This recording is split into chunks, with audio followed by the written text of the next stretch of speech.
Almost Somewhere. Chapter 8. Meeting a Dragon. The sun is happily warming earth outside when I awake. Getting up at 5 a.m. to be on the road by 6 a.m. is not my idea of fun on a long ride. So I lazily get my butt out of bed just after 7 a.m. Music fills the room as I slip into 30 minutes of relaxation in a warm bath. Thunder starts to rumble as my stomach demands food, and I reluctantly get dressed and head out in search of breakfast. Last night's soup was great, and my mouth already waters just thinking about it. Energetically I skip down the steps of a hotel, then freeze. No, it cannot be. My shoulders sag. The place across the road is closed. My stomach growls in disgust. The shop next door to the place only sells coffee, so I continue walking along the road in search of food. A restaurant that was closed last night is now open, so I pop in to have a look. 4 guys who are enjoying drinks and watching TV give me a sideways glance as I enter. As I sit down, a woman immediately puts a glass on the table that can be either beer or urine. She proceeds to give each person in the place a glass. Unsurely I watch the other guys. Most ignore the glass or take only a sip of it. As the woman comes around again, I decline the glass and ask for water. She nods yes as she leaves and then returns with iced coffee. My shoulders sag as I decline the coffee by waving no with my hand. With a frown, the woman takes the iced coffee away and then returns with a can of Coca-Cola. I shake my head no and then indicate that I want food. The woman's face drops as she shakes her head no. No eat. One of the 4 guys comments across from me while clutching his drink and not taking his eyes off the TV. Reluctantly, I leave the sports bar and walk up and down the road. Disappointedly, all I can find is coffee and beer shops.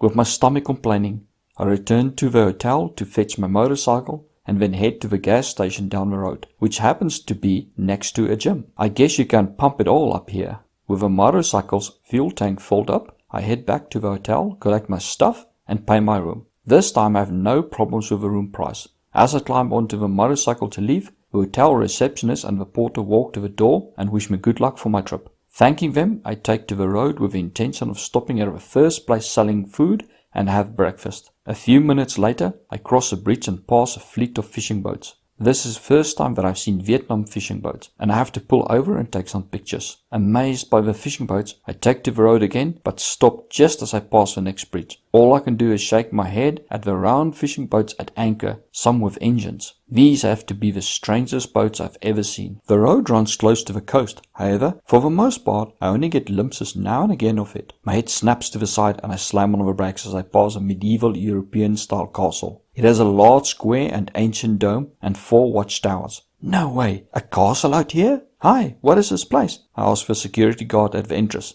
This is Rang Don Vang Winery, he replies. Can I go inside with my motorcycle? No, must leave outside. The guard's answer causes my shoulders to drop. I'm not sure if my backpack will be secure on the back of a motorcycle, so I continue. A few minutes later, I come to a fork in the road. Undecided, I stop and contemplate my options. The GPS says I must go left to get to the highway, but that will take me away from the coast. Staying close to the ocean on the back roads is more scenic. However, it will cost me time. Well, I'm not here to race, so I head along the scenic road. The road runs next to the ocean and I marvel at the amazing scenery. My stomach, however, is not impressed, as it is already 11 a.m. and I have not had anything to eat since last night. Distracted by my hunger, I fail to see an attack from an ancient dragon. It spits fire and almost scares me. I pull my sword and stare down. Just as I'm about to lunge at the dragon, it speaks in a Sean Connery voice. My dear fellow, I mean you no harm. Realizing it's not an evil dragon, I let it live. I leave the dragon behind and race down the coastal road with the wind in my hair. This is awesome. Spotting a roadside restaurant on the beach,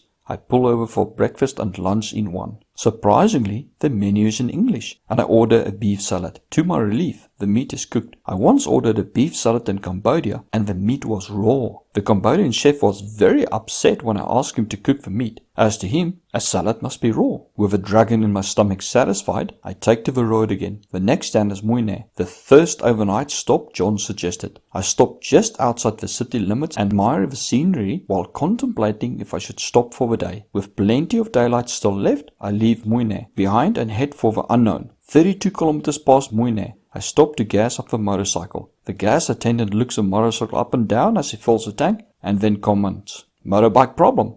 No problems. She runs good, I reply proudly. "Motorbike problem," he says again and points to the rear wheel. My heart stops as I follow his finger. The entire rear casing of the automatic gearbox is covered in oil. Frantically, I call Simon. "Hi, Simon, I have a problem. The entire rear of a gearbox is covered in oil." "That's okay. It's probably just the filler hose that came off inside. Pull the cover off and look inside." Somehow, Simon's reassurance doesn't help to chase the dreaded feeling in my stomach away. I have a few tools with me, but to get the cover off, I have to remove the swing arm. To do that requires a bigger toolbox than what I have. It looks like I will be overnighting in Muine after all. Not knowing how much oil is left in the gearbox, I drive back at 15 kilometers an hour. 20 kilometers into my boring but scenic drive, I round the corner and slam on the brakes as I spot a roadside mechanic. I'm saved. "Hi, do you speak English?" I ask the mechanic. "Goobly-doop," he replies in Vietnamese. I bite my lip for a moment and then get an idea. Pointing to the oil on the gearbox, I indicate it is broken by placing my fist next to each other and making as if I'm breaking a stick. He gives me the thumbs up and pulls his toolbox closer. "How long will it take?" I ask as I tap my wrist and then point at his watch. The guy thinks for a moment and then pulls a chair up for me. Oh boy. Reluctantly, I sit down and watch him go to work. Screws and panels fly in all directions until eventually he has the back of a drive system open. We both look at each other in surprise. The seals and oil pipe are intact. The mechanic scratches his chin for a moment